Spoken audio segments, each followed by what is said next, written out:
बहुत पुराने समय की बात है। एक बहुत ही प्रतापी राजा था। उसका साम्राज्य भी बहुत बड़ा था। साम्राज्य की सीमाएं बहुत बड़ी थी। वो उसकी महत्वाकांक्षाएं बड़ी थी। लेकिन हुआ यूं कि धीरे धीरे उसकी सीमाएं सिकुड़ती गईं। उसके राज्य जो उसके कंट्रोल में थे, जिस पे उसका शासन था, धीरे धीरे उसका शासन छूटता गया। उस पे से उसका कंट्रोल छूटता गया। बेचारा इसे देखकर वो हताश होता गया, निराश होता गया। ये सब चीजें देखकर वो घबरा गया कि अरे ये क्या हो रहा है, इसके पीछे का कारण क्या है। तो एक दिन उसे खबर मिली कि उसके राज्य में जो उसका राज्य है, उस राज्य में एक बहुत ही सिद्ध पुरुष, एक बहुत ही सिद्ध महात्मा है। वो जिसको जो आशीर्वाद दे देते हैं, उनके पास कुछ ऐसा मंत्र है, ऐसा कुछ है, सिद्धियां हैं, मनोकामनाएं पूर्ण कर देंगे वो सिद्धियां अगर प्राप्त हो।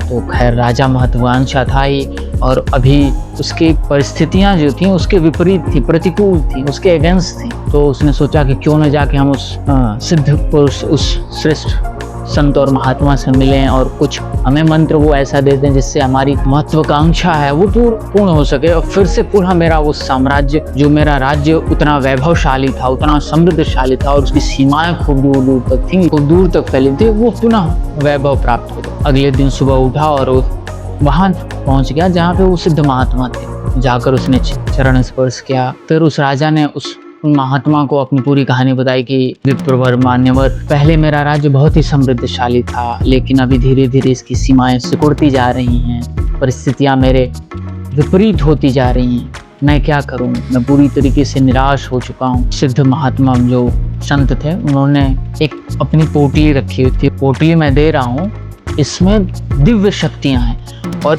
इस पोटली को आप एक पोटली को एक बार ही यूज कर सकते हो। उन्होंने 2 पोटली दिया। एक पोटली को कहा कि इस पोटली को आप तब खोलना जब आपको लगे कि इससे बुरी स्थिति मेरी हो ही नहीं सकती। मतलब आपका जब वर्स्ट सिनेरियो, वर्स्ट कंडीशन में हो, एकदम वर्स्ट से वर्स्ट ऐसा लगे आपको कि इससे गंदा कुछ, मतलब इससे बुरा आपके साथ हो ही नहीं सकता, सबसे वर्स्ट सिचुएशन में, तब इस पोटली को खोलना। और फिर उन्होंने दूसरी भी पोटली दी। कहा इस पोटली को आप तब खोलना जब आपको ऐसा लगे कि आप दुनिया की, आपके पास सारी खुशियां, जो भी आपकी इच्छाएं थी पूरी पूर्ण हो गई, जो आप चाहते थे वो सब आपको मिला। तभी से राजा ने वो दोनों पोटली लिया और महात्मा का आशीर्वाद लेके वो वापस अपने महल आ गया। हुआ यूं कि काल का चक्र चलता गया और धीरे धीरे राजा की सीमाएं और सिकुड़ने लगी। अंत में ऐसा हुआ कि राजा का महल भी छीन गया, उसके सभी वो जो सेवक सेविकाएं थी, पूरा राजपाट सब छीन गया। वो सड़क पे आ गया राजा। अब राजा को रहा नहीं गया, कहा कि अब इससे वर्स्ट सिचुएशन मेरा नहीं होगा, इससे खराब स्थिति मेरी नहीं होगी। तभी उसे अचानक याद आया उस सिद्ध महात्मा की पोटली का, जो उन्होंने 2 पोटली दिया। दोनों पोटली में से उसने वो पोटली लेके आया राजा, जिसमें उन्होंने, महात्मा ने कह रखा था कि इसे अपने सबसे वर्स्ट सिचुएशन, खराब परिस्थिति में खोलना।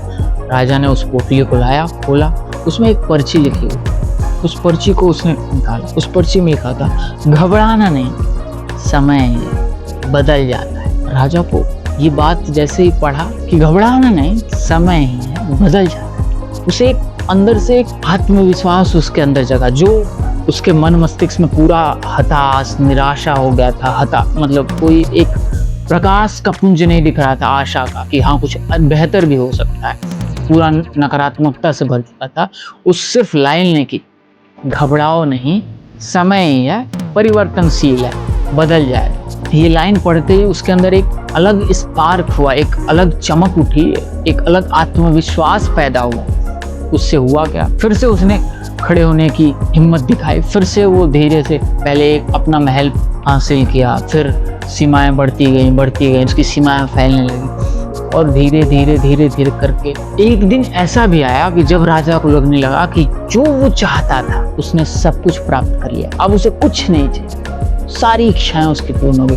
वो अपने सबसे बेस्ट मोमेंट ऑफ लाइफ जी रहा। उसे अचानक हिट होता है उस सिद्ध महात्मा पुरुष की बात कि महात्मा ने तो दूसरी पोटली भी दी थी, यार जरा खोल के देखते हैं उस दूसरी पोटली में क्या है। क्योंकि अभी तो मैं अपने लाइफ के उस स्टेज में हूँ जहाँ मैं पूरी तरीके से खुश हूँ, संतुष्ट हूँ, और मुझे जो चीज़ चाहिए उसे मैंने प्राप्त कर लिया है। फिर राजा जाता है, फिर उस पोटली को लाता है, फिर उसे खोलता है। उस पोटली में भी एक पर्ची लिखी, राजा ज्यादा घमंड न करियो, समय है ये भी चला जाएगा। आनंद रहा, ये भी समय है, ये भी चला जाएगा। पर्ची पे लिखी हुई बात पढ़कर बड़ा अंदर तक पहुंचती है वो बात, कहता है अरे वाकई बात तो सही है, ये भी समय है, ये भी परिवर्तनशील है। तो इस कहानी से हमें सीख क्या मिलती है कि बहुत घबराने की आवश्यकता नहीं होती है। परिस्थिति अगर आपकी खराब है, बहुत आपका वो सिचुएशन चल रहा है, तो भी परेशान ना होइए, आखिर वो समय ही है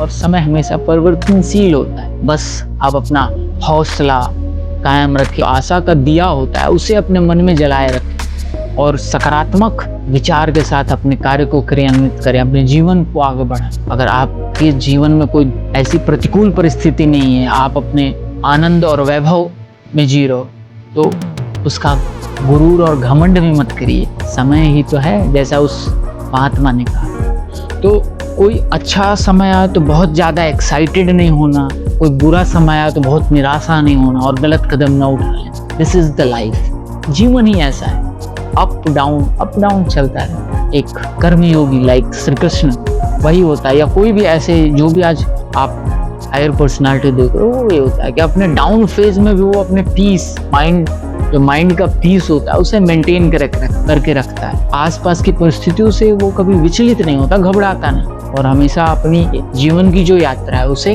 निरंतरता उसकी बनाए रखता है, कंटिन्यूटी रखता है, चलता जाता है, चलता है। क्योंकि समय है हमेशा परिवर्तनशील है, बुरा समय भी चला जाएगा और अच्छा समय भी चला जाएगा। इसलिए ना किसी के बुरे समय पर उसका उपहास करिए, या अगर आपका भी खुद अगर कठिन परिस्थिति चल रही है, बुरा समय चल रहा है, तो उससे भी घबराइए नहीं और निराशा में। और किसी का बहुत अच्छा समय चल रहा है तो उसका अभिमान भी ना करें, किसी पे धौंस ना जमाएं, वो भी चला जाए। Thank you.